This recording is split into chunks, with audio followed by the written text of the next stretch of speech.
Herkese merhaba. Bu videomuzda size hediye kutuları daire şeklinde minyatür kutular yapmayı göstereceğim. Bunun için bu şekilde kaplama kağıtları lazım. Güzel, şirin desenli birkaç tane kağıt vardı bende. Onları kullanacağım. İnce bir karton lazım. Kartonun çok kalın olmaması gerekiyor. Daha estetik durabilmesi için. Ve bu şekilde daireleri kesebilmem için bir cetvel kullanacağım. Siz başka herhangi bir şeyle de daire çıkartabilirsiniz. Ve bu şekilde süsleme ipleri kullanacağım. Biyeler kenar için. Kutuların kenarlarına kullanacağım. Farklı malzemeler de kullanabilirsiniz. Şu an bende bunlar var ve bunlardan hangisini kullanacağıma en son karar vereceğim. Öncelikle daireleri kesmekle başlayacağız işe. Ben 3 farklı desende ve her bir desende üçer boyutta kutu yapmayı planlıyorum. O yüzden dairelerimiz her bir kutu için aynı büyüklükten ikişer tane olmak üzere. Yani büyük boydan 2 her bir desen için. Çünkü her bir kutuya toplam 2 tane karton daire şeklinde şey kesmemiz gerekiyor. Şekil vermemiz gerekiyor. Her büyüklükten de ikişer tane yine olması lazım. Şöyle düşünün, her bir kutu için iki parça aynı büyüklükte daire elde etmemiz gerekiyor. O yüzden 3 tane yapacağımız kutu için 6 tane karton daire şeklinde karton kesmemiz gerekiyor ve bu büyüklüklerin her biri ikişer tane olmalı. Evet, bu şekilde gördüğünüz gibi ben kestim tüm kartonları. Birazdan yaparken daha iyi anlayacaksınız söylemek istediğimi.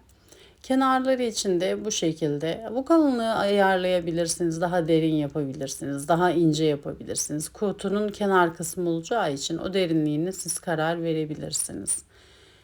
Gördüğünüz gibi bu kenar kısmı olacak. Bu biraz derin. Bunu biraz daha inceltebilirim.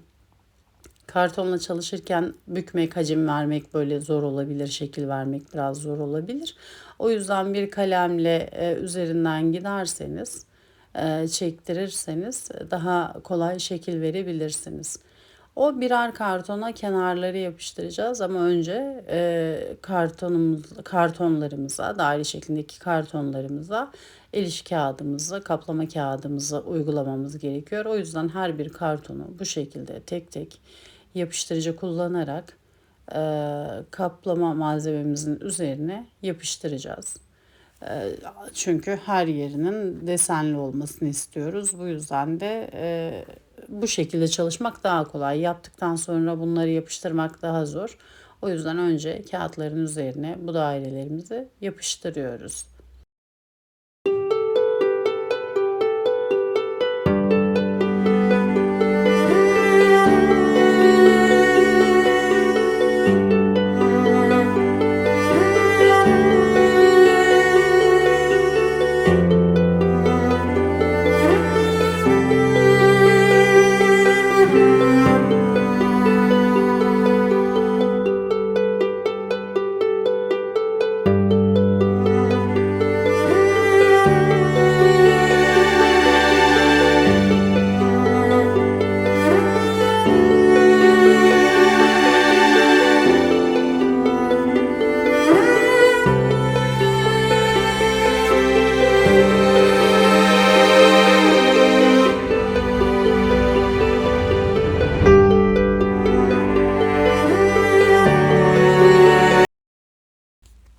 Evet, tamamını bu şekilde yapıştırma işlemi bittikten sonra kesiyoruz. Kestikten sonra kenarlardaki biraz daha fazlalık olan kısımları daha kaba durmaması adına da alıyorum. Hem de içeriye yapıştırırken daha hacimsiz olması için, o köşelerin sıkıntı yaratmaması için kesiyorum. Ve kenarlardan da böyle küçük çentikler atıyorum. Bu yapmış olduğumuz uygulama dairesel bir hacmi yakalayabilmek için yapıyoruz bunu. Onun için bu kestiğimiz kısımları içe doğru bükerken üst tarafta bir hacim oluşturmamasını sağlıyoruz. Yani tamamen iç tarafa düzgün bir şekilde kağıdımızın bükülmesini sağlıyoruz. Çünkü daire şeklinde e, yapıştırmak için bunu yapmak zorundayız. Aksi halde kenarlarda kat izi olacak ve kutumuz hoş olmayan görüntülere sahip olacak. Bunu istemiyoruz. O yüzden her bir şekli bu şekilde, en çok uğraştıran kısmı bu işlemin bu zaten. Hani kenarlarını kesip şey yapmak, hacimlerini vermek, yanlardan çentikler oluşturmak. Ama bunun bir kolay yolu daha var. Bütün kartonları bu şekilde yapıştırdıktan sonra bunları hiç kesmeden diğer kartonları da bunların üzerine yapıştırıp kenarlarından olduğu gibi dairesel şekilde kesebilirsiniz. Zaten karton ince olacağı için o aradan birleşim yerlerinden karton görünmeyecektir. Yani düşünün, şöyle el işi kağıdını seriyorsunuz. Üzerine kestiğiniz daireleri yapıştırıyorsunuz ve bunun üzerine diğer el işi kartonunu seriyorsunuz, yapıştırıyorsunuz ve sonra daireleri kesiyorsunuz. O zaman bu işlemi yapmanıza çok da gerek kalmıyor. Hiç gerek kalmıyor hatta ve şey de görünmüyor. Hani böyle bombe de verme ihtimali kalmıyor. Bu işlemleri bütün modellerimiz, bütün kestiğimiz dairelerimiz için kullanmak zorundayız. Böyle yaptığımız için biraz önce bahsettiğim şekilde yaparsanız bunlara hiç gerek kalmıyor ve işiniz daha da kolaylaşıyor. Hatta tek tek bunlarla uğraşmak durumunda kalmıyorsunuz. Ya da bir tane falan yapacaksanız, bir iki tane yapacaksanız çok da problem değil. Ama ben 3 farklı renkten 3 farklı boy yapacağım için, totalde 12 kutu yapacağım için biraz daha oyaladı. Bunu da detay olarak belirtmek istedim. Bu şekilde hepsinin kenarlarına güzelce tutkallayarak yapıştırıyoruz. Hepsini kestik ve yapıştırma işlemimiz devam ediyor.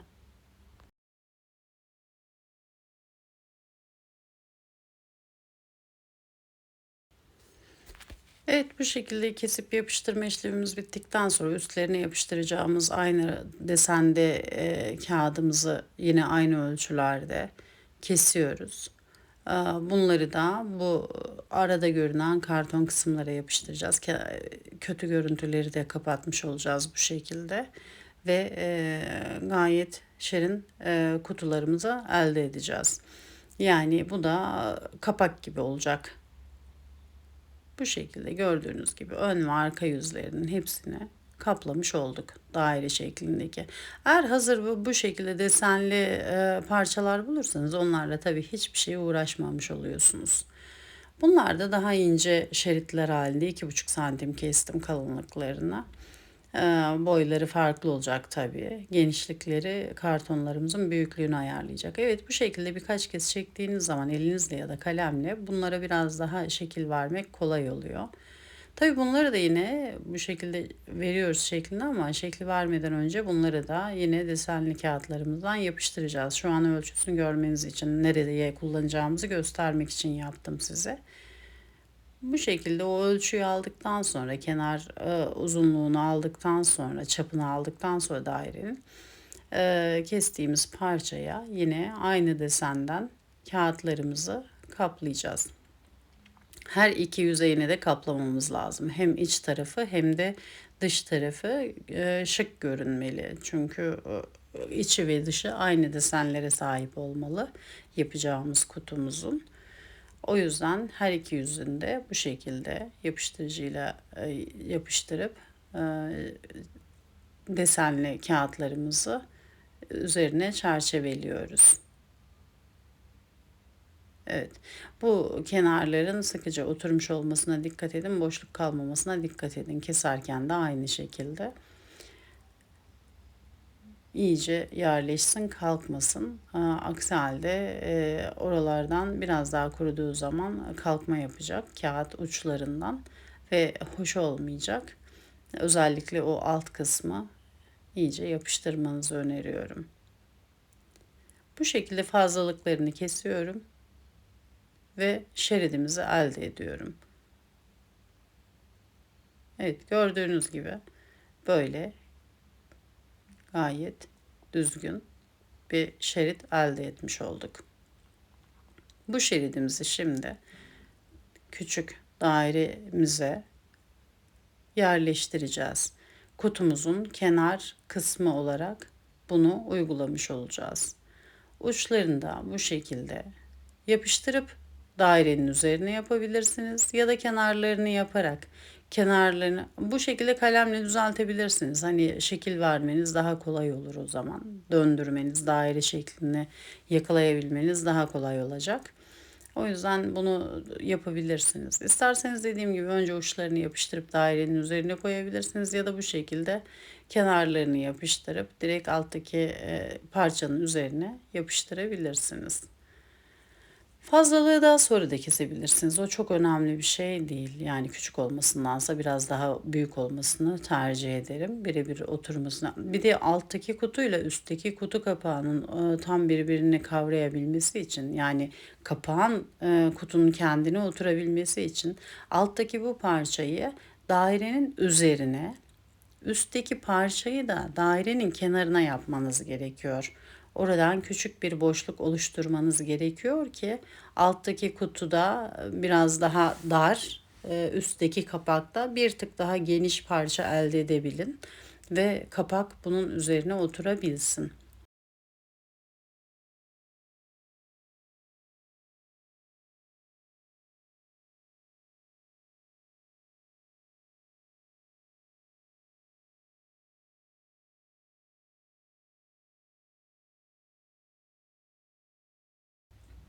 Evet, alt parçaları oluşturduk.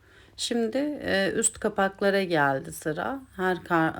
Daireden ikişer tane kesmiştim. Şimdi diğer ikinci parçalarımıza aynı işlemi yapacağız. İç kısımlarını daire şeklindeki fon kağıdımızdan yapıştıracağız. Daha sonra buna da yine bu da bizim kapaklarımız olacak bu parçalarda. Bu parçalarımıza da yine kağıtlarımızı yapıştırıp aynı şekilde daha ince kapakta kenara kullanacağımız parça daha ince olacak. Daha ince bir kartonla döneceğiz. Altta uyguladığımız işlemin aynısını üst parçada da uygulayacağız. Ama unutmayın alttaki parçada üzerine uyguladık parçanın.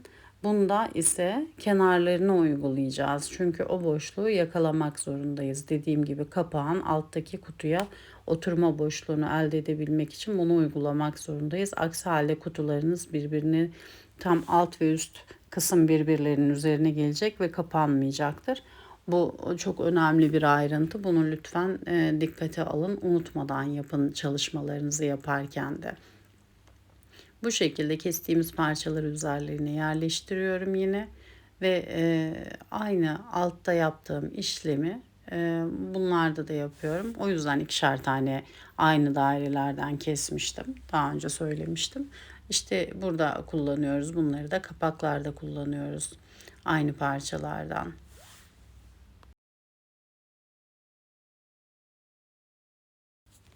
Evet, yapıştırma işlemi bitti ve daha ince kestiğim kenar parçayı şimdi gördüğünüz gibi burada dıştan yapıştırıyorum. Bakın parçamızın dışından dönüyorum.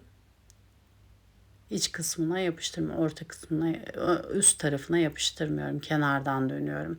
Bu boşluğu elde etmemizi sağlayacak. Yani kapakta bir parça boşluk elde etmemizi sağlayacak. Bu yaptığımız yapıştırma sistemi. Siz isterseniz hani bende o kadar milimlik şey yoktu ya da hani bunu şeyle de pergelle de ayarlayabilirsiniz aslında.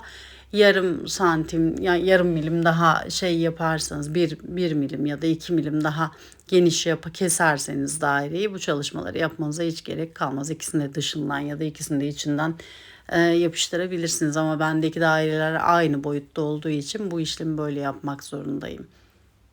Evet, gördüğünüz gibi kutumuz hazır ve kapağımız üzerine oturdu. Bu şekilde alt ve üst kısımlarımız hazır.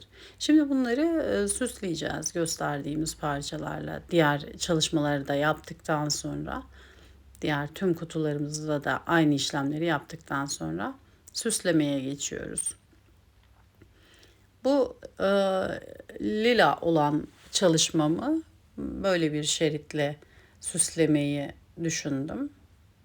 Bu tip çalışmalar çok hoşuma gidiyor. Çok şirin duruyor. Minyatür parçalar bunlar. Çok kalın değiller tabii. Kutularım da çok minyatür olduğu için. Siz iplerle de dönebilirsiniz. Daha ince dantellerle dönebilirsiniz. O an elinizde ne varsa ya da ne hoşunuza gidiyorsa kendi zevkinize göre bunları uygulayabilirsiniz tabii. Ben yaptığım tüm çalışmalarda bu tip malzemeler kullandığım için hem birbiriyle uyumlu oluyor hem tarzı birbirine yakın oluyor, şık şık duruyor, birbirini tamamlıyor bütün çalışmalarım. O yüzden kutuları birkaç farklı desende ve renkte yaptım. Nerede ne şekilde kullanacağımı bilemiyorum ama hazır durmasını istedim bir kenarda. Odalarımı yaparken içlerine bir şeyler yerleştirip işte banyo dolaplarında olabilir, elbise dolaplarında olabilir. Ee, Ya da ne bileyim işte hani düzenli görünmesini istediğiniz neresi varsa makyaj bölmeleri olabilir. Kullanabilirsiniz bunları farklı farklı kutular birçok yerde işe yarayacak parçalar çünkü. O yüzden ben fazlaca desen, renk ve süsleme ve boyutta yaptım. Hangisini nereye kullanacağımı bilmediğim için. Evet bu şekilde kapağın etrafına kapaklara dönüyoruz bunları. Alt kutu kısmına herhangi bir işlem yapmıyorum bunda. Sadece kapakların o yüzeylerine geçirdim. Bunda mesela şerit hiç kullanmadım. Sadece bununla yaptım bu çalışmayı. Kenardaki karton parçayı hiç kullanmadım. Ve bu biyeyle döndüm. Kutunun kapağın etrafını gördüğünüz gibi. Evet bakın çok şirin bir kapak çalışmamız hazır. Bence çok sevimli oldu. Ne düşünüyorsunuz? Evet burada birazcık boyutlarda sıkıntı yaşadım. Ama problem değil. Onu biraz daha esneterek parçamızı çözümleyebiliyoruz. Kapanıyor. Bunda da yine ip kullanmayı tercih ettim. Biye kullanmadım. Bunda da gümüş rengi hani mavi tonlarına gümüş kullanmayı tercih ettim. Gümüş rengi iple çevrelerini döndüm. Ee, Diğerine de farklı malzeme. Bu ürünümde de jüt tarzı bir biye tarzı bir ürün dönmek istedim. Bunda da hepsinde dediğim gibi farklı şeyler kullanıyorum ki hangisini nerede kullanacağımı bilmediğim için her tarza uygun bir kutu elimde olsun istiyorum. O yüzden hani bunun da şekli ve tarzı tamamen her uyguladığınız ürün onun tarzını çok değiştiriyor. Yani jüt farklı bir hava veriyor. Dantel çok daha farklı bir hava veriyor.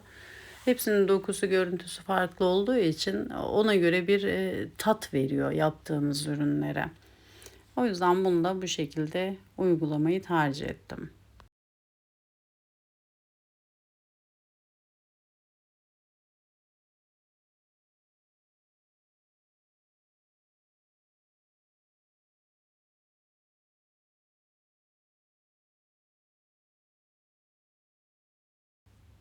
Evet, bu çalışmamız da tamamlandı. Bu da bu şekilde oldu. Minik kutumuz. Gördüğünüz gibi çok şirin oldu bu da. Jüt tamamen farklı bir hava verdi. Evet. Ve çalışmalarımızın hepsini tamamladık. Gördüğünüz gibi bu şirin kutuları elde ettik. 3 farklı boyutta, 3 farklı desende. Kutularımız böyle mavi. Ve küçük çiçekler çok şirin duruyor bu tip çalışmalarda. Ya da isterseniz siz parlak ürünler de kullanabilirsiniz. Bunlar özellikle Christmas zamanında çok kullanacağınız ürünler. Daha farklılarını da o zaman çalışacağım, göstereceğim size. Buraya kadar videomu izlediyseniz kanalıma abone olmayı, videolarımı beğenmeyi ve diğer videolarım için bildirimleri açmayı unutmayın. Kendinize iyi bakın. Bir başka videoda görüşmek üzere. Hoşça kalın.